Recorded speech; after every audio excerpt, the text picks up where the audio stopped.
Hello dear students, welcome to my YouTube channel Jyoti Academy. एक बार फिर से आप सभी का स्वागत है आपके अपने यूट्यूब चैनल ज्योति एकेडमी में।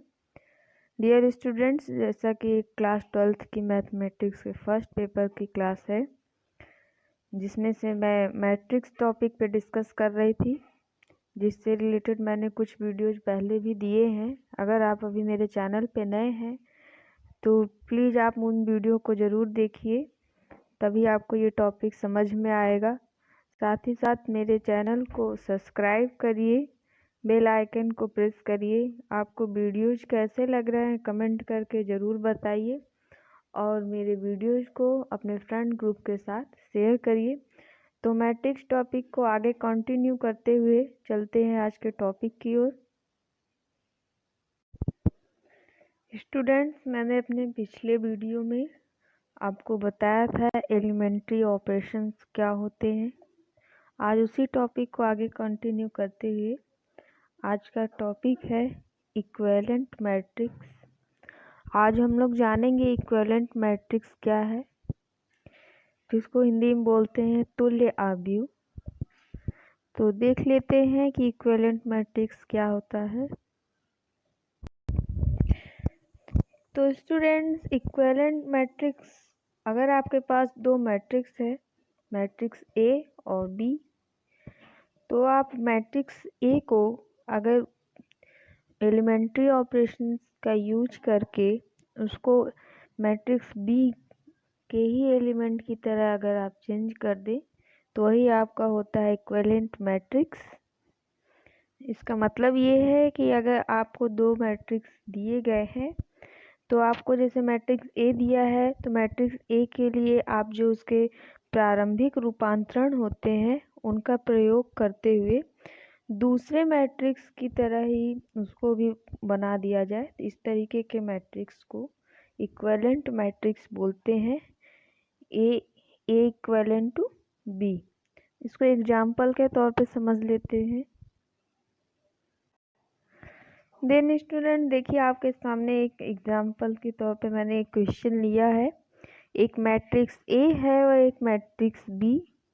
तो मैट्रिक्स ए को मैं इक्विवेलेंट दिखाऊंगी मैट्रिक्स बी के।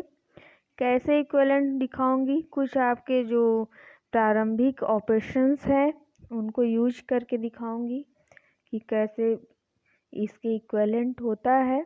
तो मैट्रिक्स ए में 1 2 3 2 3 4 2 0 5 ये एलिमेंट्स दिए हुए हैं। 3 इंटू 3 का क्रम है। इसका मतलब आपके पास 3 रो और 3 कॉलम है। ठीक इसी तरीके के आपके पास जो मैट्रिक्स बी है उसमें भी जो एलिमेंट दिए हुए हैं वो भी 3 इंटू 3 के ही क्रम में दिए हुए हैं, 3 रो और 3 कॉलम। तो आपको मैट्रिक्स ए को मैट्रिक्स बी के इक्वल दिखाना है, तो उसके लिए आपको कुछ एलिमेंट्री ऑपरेशंस यूज करने पड़ेंगे।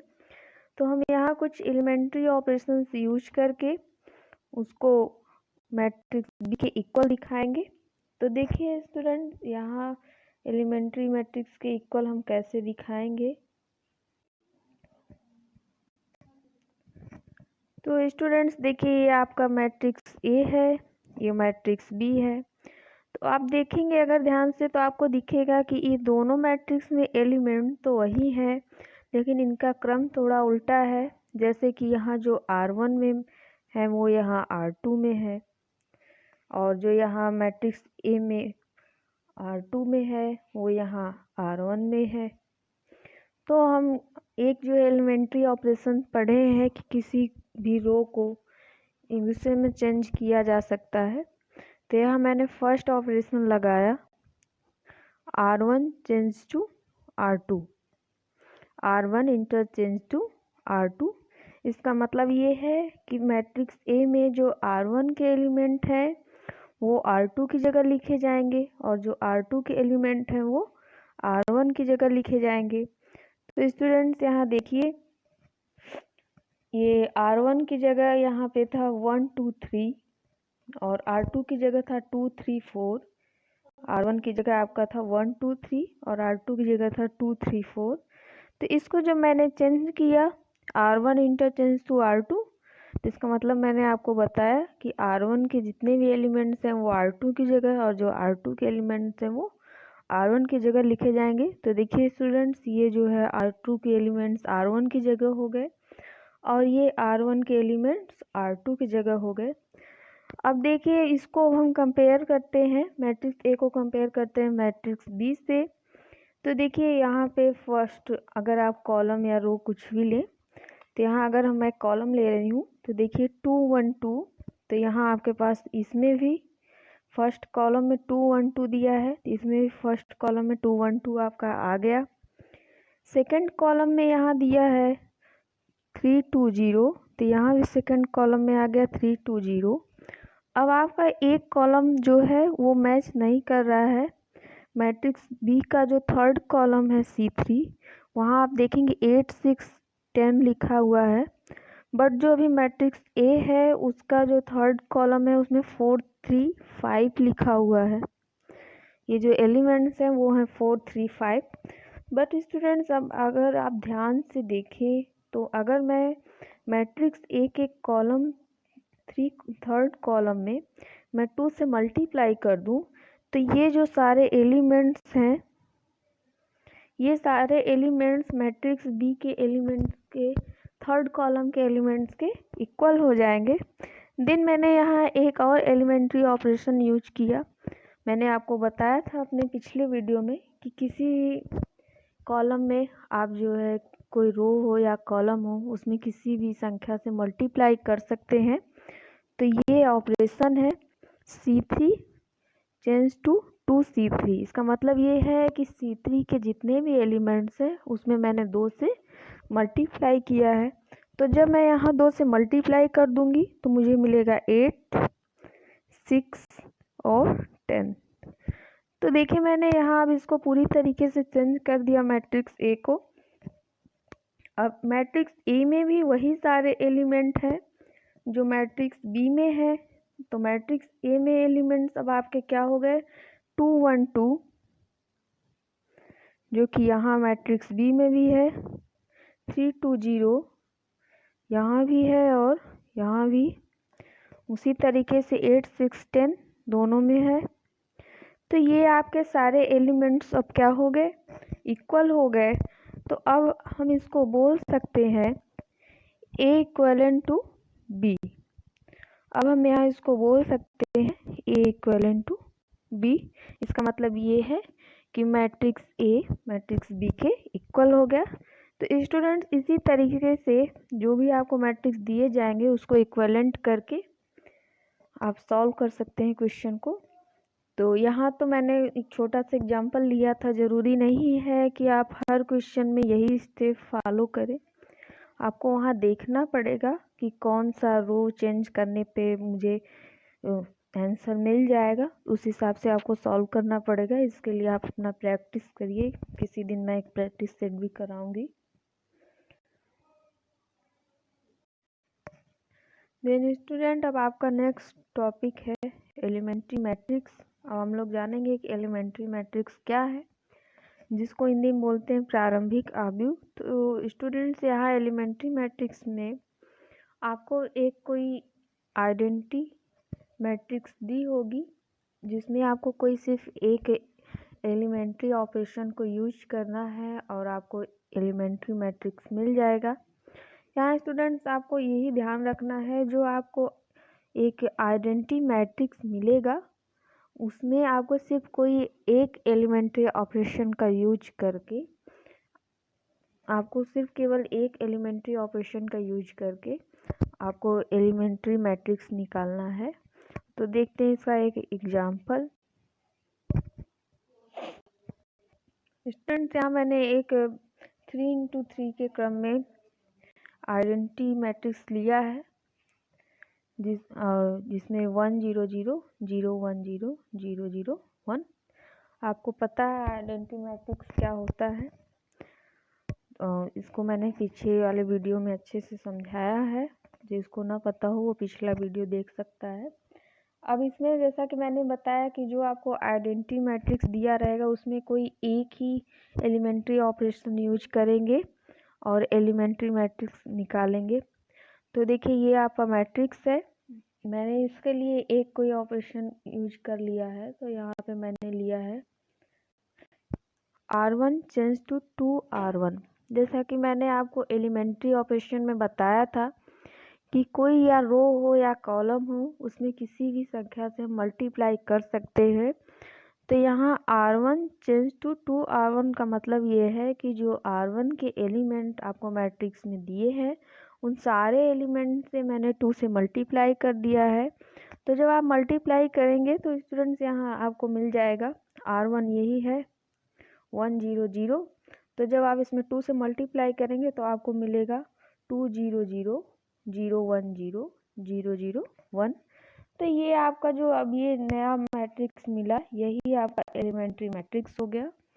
तो एलिमेंट्री मैट्रिक्स में आपको हमेशा ध्यान में रखना है कि कोई आपको एक आइडेंटिटी मैट्रिक्स मिलेगी, जिसमें आपको सिर्फ एक कोई एलिमेंट्री ऑपरेशन यूज करना है और उसके हेल्प से आपको एलिमेंट्री मैट्रिक्स फाइंड करना है। आगे कुछ और भी पॉइंट्स हैं, उनको भी देख लेते हैं। अब आगे आपका एक और टॉपिक इस पे बचता है लास्ट, जिसके बाद फिर आप इनवर्स फाइंड करेंगे। तो स्टूडेंट्स इसमें एक टॉपिक है सिंगुलर स्क्वायर मैट्रिक्स अव्युत्क्रमणीय वर्ग आव्यूह, जिसको बोलते हैं सिंगुलर स्क्वायर मैट्रिक्स। और एक आपका टॉपिक है नॉन सिंगुलर स्क्वायर मैट्रिक्स, जिसको बोलते हैं व्युत्क्रमणीय वर्ग आव्यूह। तो ये दोनों क्या है, इनके बारे में हम जान लें। तो स्टूडेंट्स सबसे पहले जान लेते हैं कि सिंगुलर स्क्वायर मैट्रिक्स क्या है। तो सिंगुलर स्क्वायर मैट्रिक्स में आपको एक स्क्वायर मैट्रिक्स दिया होगा। अब ये स्क्वायर मैट्रिक्स क्या है, तो जिसमें रो और कॉलम की संख्याएं आपस में बराबर होंगी तो वो स्क्वायर मैट्रिक्स होगा। जैसे 2x2 के क्रम में हो या 3x3 के क्रम में हो, तो ये क्या हो गया, स्क्वायर मैट्रिक्स हो गया।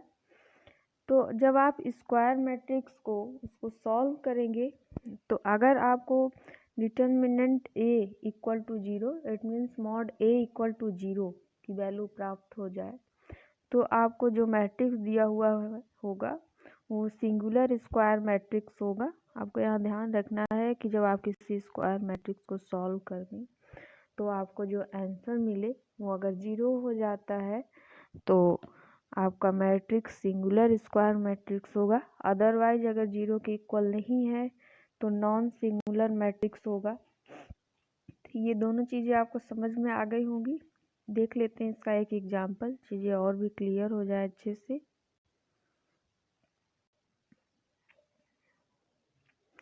तो ये आपके पास एक एग्जाम्पल मैंने लिया है। ये एक स्क्वायर मैट्रिक्स है जिसमें A इक्वल टू दिया है 2 4 1 2। तो स्टूडेंट्स यहाँ मैंने इसको मल्टीप्लाई किया मॉड A निकालने के लिए, इसका इसमें और इसका इसमें।